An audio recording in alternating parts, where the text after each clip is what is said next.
جب بھی زندگی میں آپ کبھی ناکام ہوں تو آپ خوشی منائیں، کیونکہ کسی بھی کام میں ناکام ہونے کا مطلب ہوتا ہے کہ اللہ پاک آپ کو اس سے زیادہ بڑی کامیابی دینا چاہ رہے ہیں، اللہ پاک آپ سے اس سے بھی کوئی بڑا کام لینا چاہ رہے ہیں۔ دیکھیں، کوئی بھی ناکامی ہو نا، انسان کو کچھ نہ کچھ سکھا کے جاتی ہے، پہلے سے زیادہ مضبوط بنا دیتی ہے، انسان کے ویژن کو بڑھا دیتی ہے۔ دیکھیں، ایک پازیٹیو مائنڈ سیٹ کا بندہ ہو نا، جب وہ ایک مقصد میں ناکام ہوتا ہے نا، تو نیکسٹ ٹائم وہ اس سے بڑے مقصد کے بارے میں سوچتا ہے، ٹھیک ہے، بڑی کامیابی کے بارے میں سوچتا ہے۔ آپ سی ایس ایس اور پی ایم ایس کی مثال ہی لے لیں، اس میں اگر ایک بندہ کو فیل ہو جائے نا، تو وہ نیکسٹ ٹائم اس سے کوئی چھوٹے لیول کے کام کے بارے میں نہیں سوچے گا، وہ ہمیشہ یہ سوچے گا کہ اب وہ ایسا کون سا کام کرے جس کا ریوارڈ جو ہے وہ سی ایس ایس اور پی ایم ایس سے بھی زیادہ ہو۔ لیکن وہ ایسا اسی صورت میں کرے گا جب اس کی سوچ پازیٹیو ہوگی اور اس کا اس بات پہ ایمان ہوگا کہ اللہ پاک بندے سے جب کوئی چیز لیتے ہیں تو بدلے میں اسے اس سے بہتر عطا فرماتے ہیں۔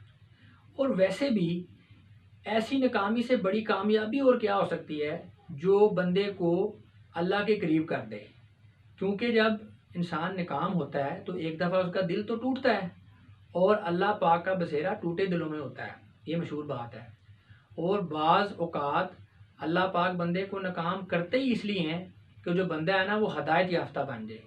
اور اس دنیا میں رہتے ہوئے اگر انسان کو ہدایت مل جائے تو پھر اسے اور کیا چاہیے، اس سے بڑی اور کیا کامیابی ہو سکتی ہے۔ اور ایک اور بات بھی اسٹوڈنٹس اپنے ذہن میں رکھیں کہ اس دنیا میں ہر شکست، ہر ناکامی اپنے ساتھ ایک اپرچونٹی ضرور لے کر آتی ہے، لیکن فرق یہ ہے کہ وہ اپرچونٹی ایمان والوں کو اور جو لوگ اسپرچولی اسٹرانگ ہوتے ہیں ان کو تو نظر آ جاتی ہے،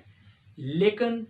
جن کا ایمان کمزور ہوتا ہے یا جن کا تقدیر کے اوپر ایمان نہیں ہوتا ان کو وہ اپرچونٹی نظر نہیں آتی، وہ مایوس ہو جاتے ہیں، ایون کہ پاگل بھی ہو جاتے ہیں۔ میں نے بہت سے students C S S and P M S کے ان کو پاگل ہوتے ہوئے دیکھا ہے۔ ہو سکتا ہے کہ آپ میں بھی کوئی پاگل ہونے کو قریب ہو، تو پلیز اپنے ایمان کو بہتر بنائیں، جو چیز آپ کے اختیار میں ہے اس کو کر لیں، باقی اللہ پہ چھوڑ دیں اور سکون سے جئیں۔